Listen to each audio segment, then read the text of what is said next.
Hey,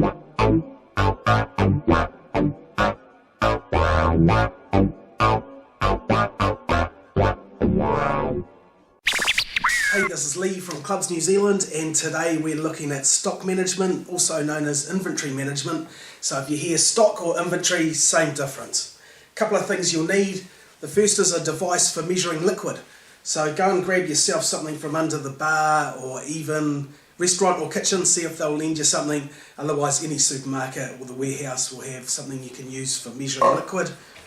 The other thing you'll need is a notepad.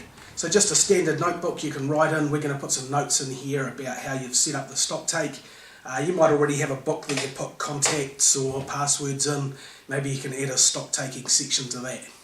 So what is stock management? Very simply, we purchase 3 of these tasty Cody Golds, and we're going to add some margin to them so we can make a couple of dollars, and we're going to sell 2 of them for someone to drink. When we do our stock take at the end of the week or the month, depending on how you set it up, it'll tell us that we should have 1 Cody's Gold left. That's stock taking, stock management in its most simplest form.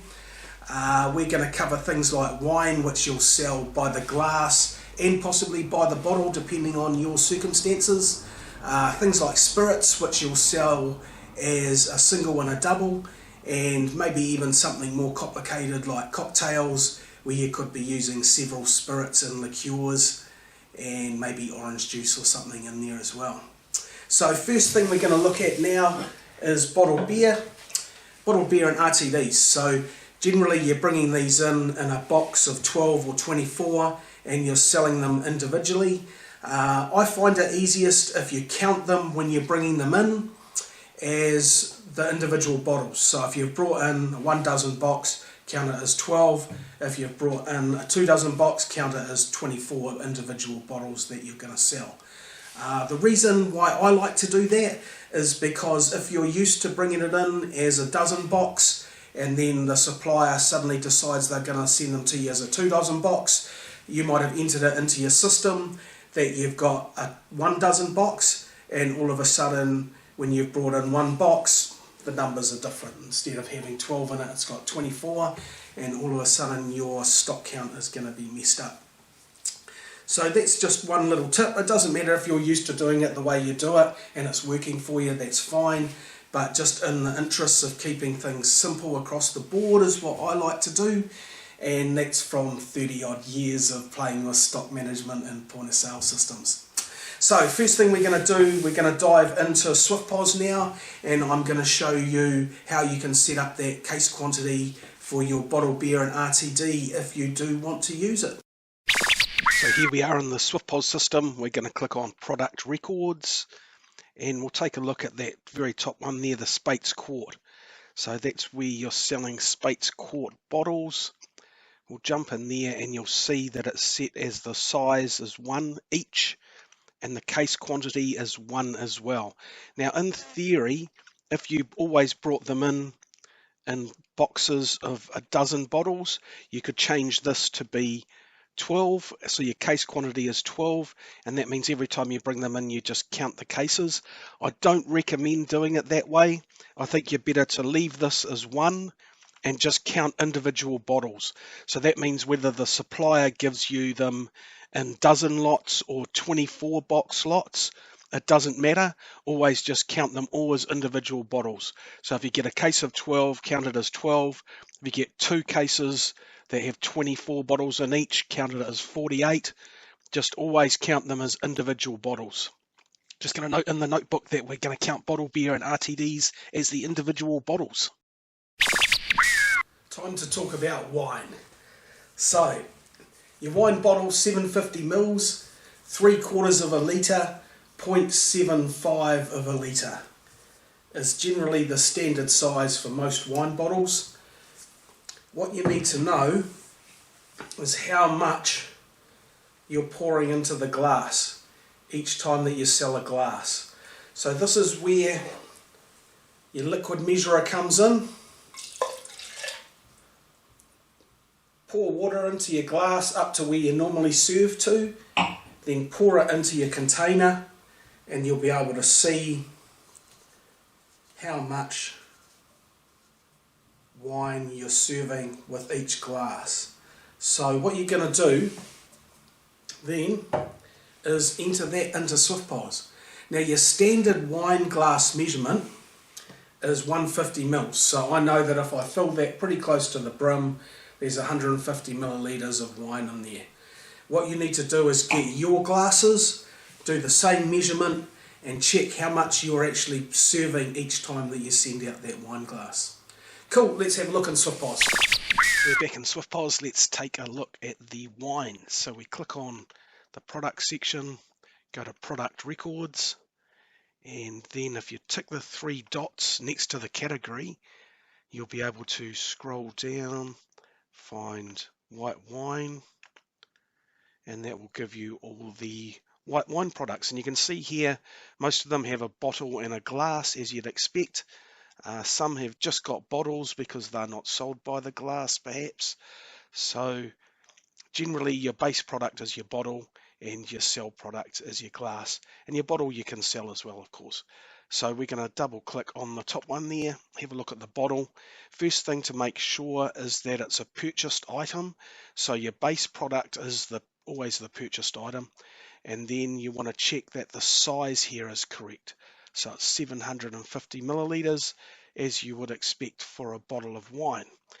Okay, let's have a look now at the glass. So Stoneleigh Low Pinot Gris glass. Let's double click on that and we'll be able to have a look at the recipe products. So make sure it's clicked recipe item up here, not purchased item, because this is our product that we're selling from the purchased item. Now, interesting, the size here is 200 millilitres. So in my demonstration earlier, you saw that champagne flute's about 150. And generally, bottles of wine, if you're in town, they're trying to get 5 out of a bottle, so that's 150 mils. You might find that your pours are a bit more generous, which is fine, and it would depend on your client base and how much backlash you might get if you started pouring them smaller. So that's the important thing, 200 millilitres there.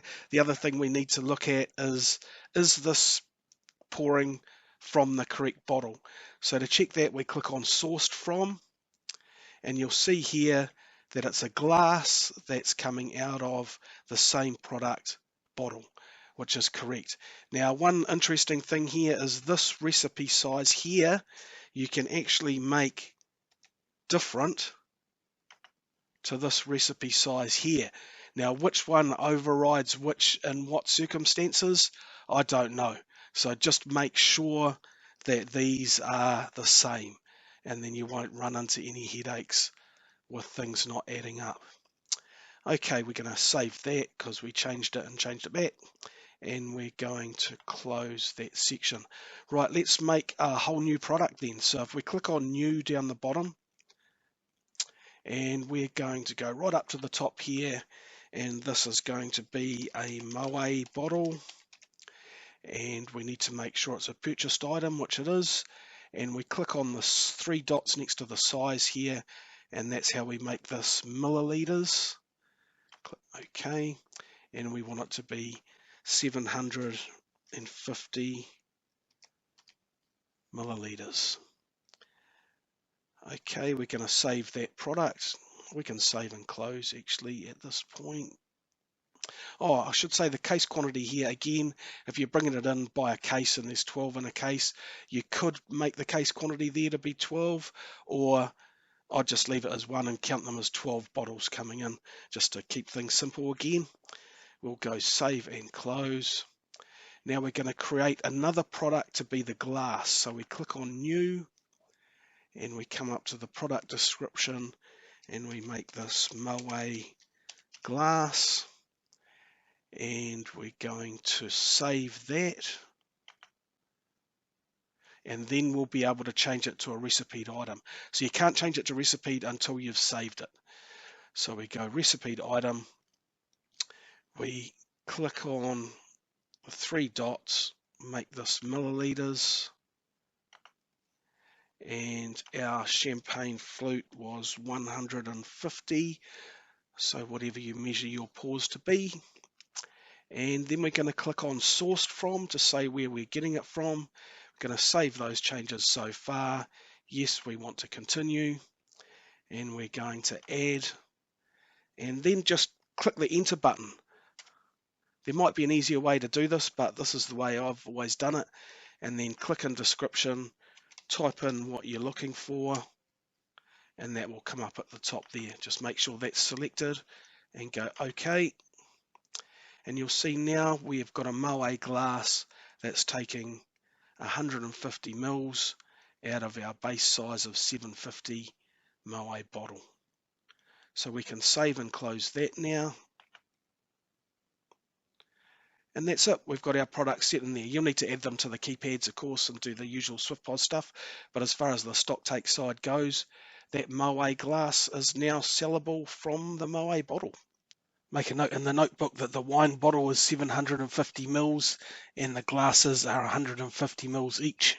Let's talk about tap beer. So your tap beer is going to come in a keg generally. I don't have a keg here to show you, but generally you're talking a 50 litre, 30 litre keg. I think there might be 25 litre kegs, and then smaller ones than that as well for some of the craft beers. So what you want to do is make sure you get the size of that base unit correct again. So look at the size of it. If it's a 50 litre, it's 50,000 mils. There's 1,000 millilitres per litre. So make sure if it's a 50 litre keg, you're putting it in as 50,000 mils. If it's a 30 litre keg, you're putting it in as 30,000 mils. What you're going to do is take your measuring device, get all the glass sizes and jug sizes that you pour your beer in, and put water in it up to about the same place where you'd be pouring to. Pour that into your measurer, and you'll be able to see, I mean, this is traditionally called a pint, but a pint's 600 odd mils, and that's nowhere near 600 mils. So let's have a look. We're actually clocking in there at around 350. So I'd be putting 350 in for this glass size. 350 mils would go into the system as the recipe product. So let's have a look at Swiftpos. For tap beer, we're going to go back into product records, and we're going to click on the three dots next to category and see if we can find a tap beer category. There we go. And OK. And here you'll see how the tap beer is set up. So our base product is the DB keg, and these are all the different options for the different glass sizes that we sell DB in. So let's have a quick look at the DB keg, and you'll see here its size is 50,000 millilitres, also known as 50 litres, and it's a purchased item DB keg with the correct cell category and report group there. Okay, let's close that one and have a look at one of the glasses. So if we go to the 12 ounce, you can see that the size here is 340 millilitres. It's a recipeed item because it's the glass, same as we set up the wine. And if you look at the sourced from, you'll see it's coming out of the DB keg. So that's set up correctly. If we have a quick look at another one, there's our jug. It's set to 1,000 millilitres. Now you want to use your measurer there, so fill it up as you normally would when you're pouring beer, and then check and make sure what size you've got. Chances are it's more like sort of 950, 960, something like that. So just have a check, and different jug sizes too. So that's why you want to always check your sizes. You'll see that it's sourced from the keg, which is correct, and it's taking 1,000 mils out of there, or close enough to 1,000 mils. Don't know why it adjusts it down that, but yeah, never mind. Okay, so that's the keg beer. That's how it's set up. We'll quickly do one as well, just to show you how it's done, even though it's the same principle as the wine. Product description, we'll make this Clubs NZ keg, and we want to set what size it is. So we click the three dots, change it to millilitres, and we put in here 50,000. We're going to save and close that. Oh, we should change this report group as well. I didn't for the wine, but we see a good one there for keg beer, tap beer. Okay, we're going to save and close that. And then we're going to go into new, and we're going to make that a Clubs NZ jug. Actually, we'll do a pint, because that's what we used in the test earlier. And we're going to change this to be tap beer. We're going to change our size here to be milliliters, and it's going to be 350 in our case. Then we're going to need to save that, and then we can change it to a recipe item, and we'll go sourced from, save the changes. Yes, we want to continue, and we go add, press the enter button on the keyboard, and we will change here to description, and it was the clubs. Enter, and there's our keg that we want to be sourcing from, so we'll OK that. Make sure this matches this, which it does, and then we can save and close that. Close that too.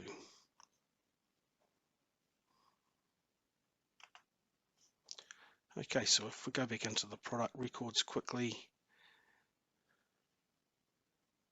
and we search for our clubs, there you'll see our two products.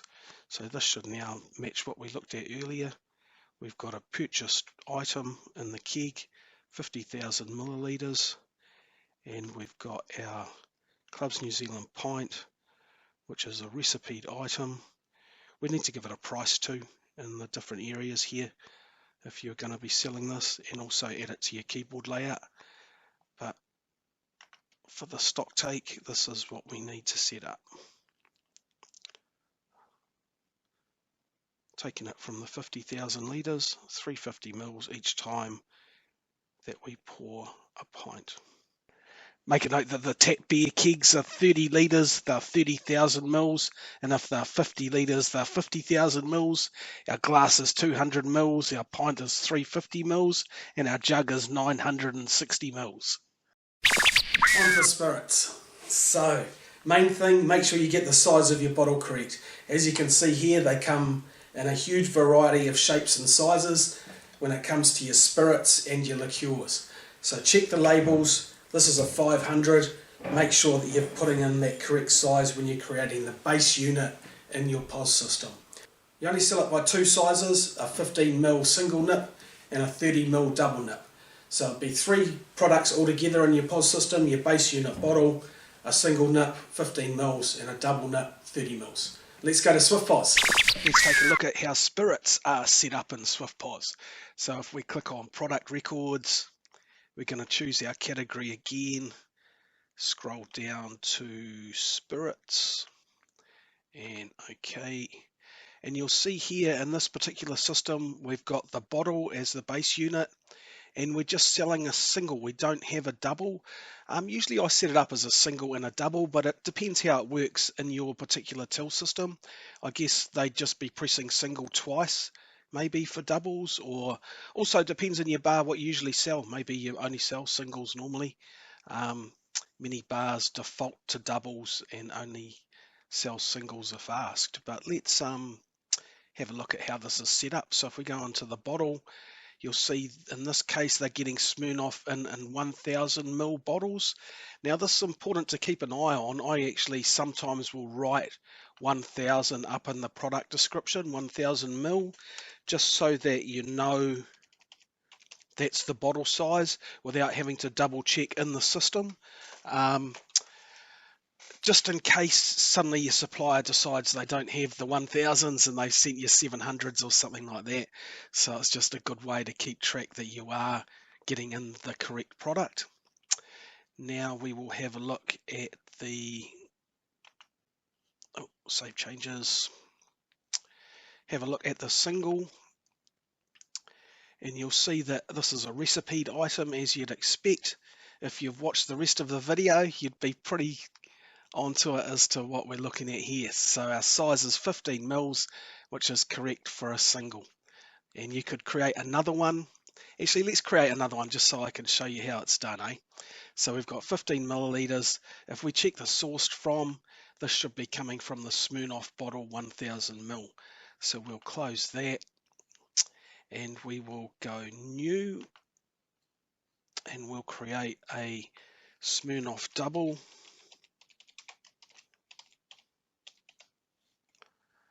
Going to change the size to be milliliters, and we're going to make that 30, which is a double. We will save that so we can make it a recipe item by clicking there. Then we'll do sourced from, save the changes. Yes, we want to continue. Click enter. Oh, go add first, sorry. Then click enter, and you can type in here in the description Smirnoff, and we want the bottle 1000 ml, and we click OK, and you'll see there we're taking 30 ml from the bottle, so that's what we want to do. We're going to save and close that, and then you'd need to add that into your keypad layout somewhere, but that's how we'd create a double. Make a note that the spirit bottles are different sizes. Check the size on the label. 1 nip is 15 mils a single, and 2 nips a double is 30 mils. Finally, we're going to have a look at cocktails. So cocktails are a little bit trickier, but still follow the same principles that we've used all along. So if you're bringing in your juice as a 1 litre box, you just want to create your base unit, pineapple juice, 1 litre as your size. 1000 mils is better, so you keep mils as your unit all the way across, makes things simpler. So 1000 mils for your juice. Put in whatever nips of spirits and liqueurs, so obviously the bottles need to be in there first as base units, and you need to create the nip products as well, the double and the single, same as we did for the spirits. Make sure your liqueurs are all set up in there the same way, and then all you do is create your base unit as the cocktail, whatever the cocktail name is, and then you set up recipe items that go underneath that. So many nips of vodka, so many nips of liqueur, and however many mils of the juices or fizzy you're going to use. Cool, let's see how to do that in Swiftpos. Let's have a look at how we create a cocktail. So if we go into product records, and we will go new, and we're going to call this a Cosmo, and we want to save that so we can make it a recipe item. Now we click our sourced from, save the changes. Yes, we're going to continue, and we're going to add what we need to put as ingredients into here. Probably should have done some research, but from what I remember, a Cosmo has some vodka in it. And in our case, it's called Smirnoff.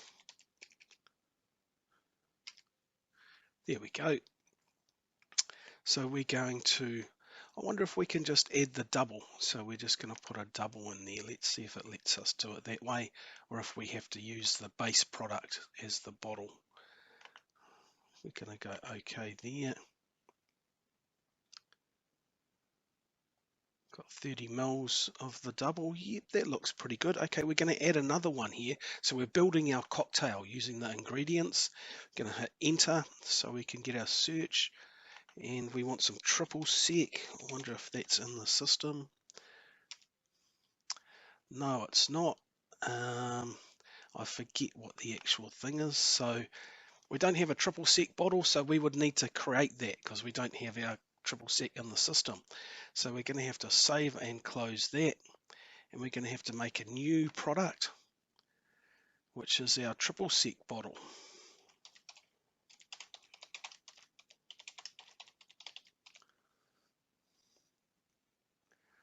Purchased item, we're going to say that it's milliliters and that it is 700 mils, though we'd have to look at the bottle to make sure, of course.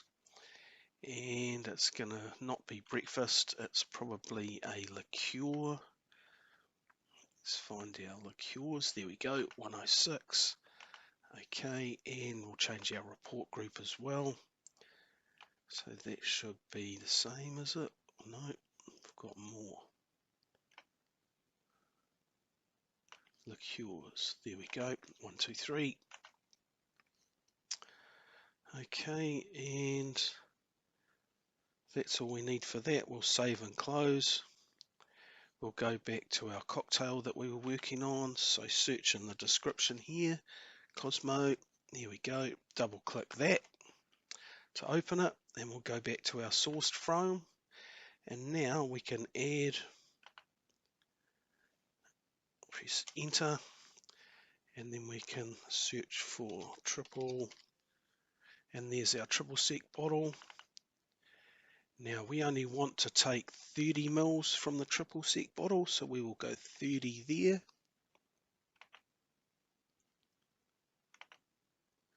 Click up there for it to stay in there. Okay, so we've got recipe size 30 mils of vodka, 30 mils of triple sec. I want to add some lime juice. I doubt that's in there, but you get the idea. We'd have to add some lime, and then we'd add some cranberry juice, I think is the other ingredient there.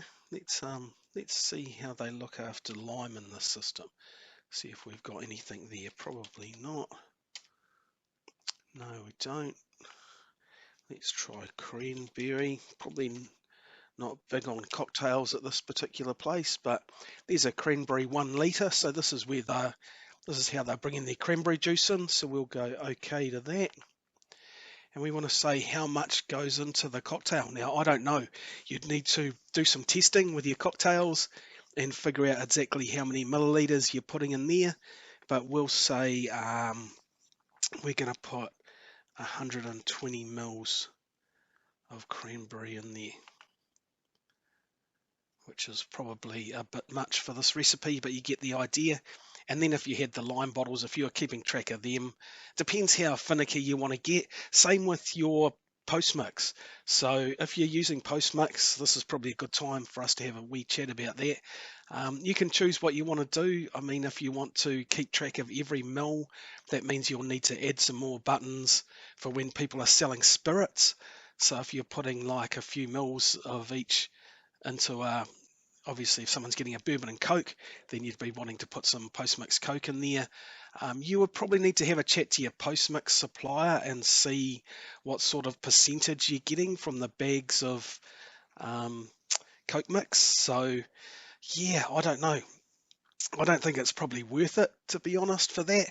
Just make sure you can make your post mix like a non-stock take item, or if you do want to stock take it, maybe you could stock take when people are just buying a pint or buying a jug of it. Then yeah, by all means, I would do that at least. But you'd have to weigh up whether you put it with your spirits, because you're slowing down the bar service if they've got to choose what post mix has gone in there as well, and weigh up whether that's worth keeping track of a few mils of post mix.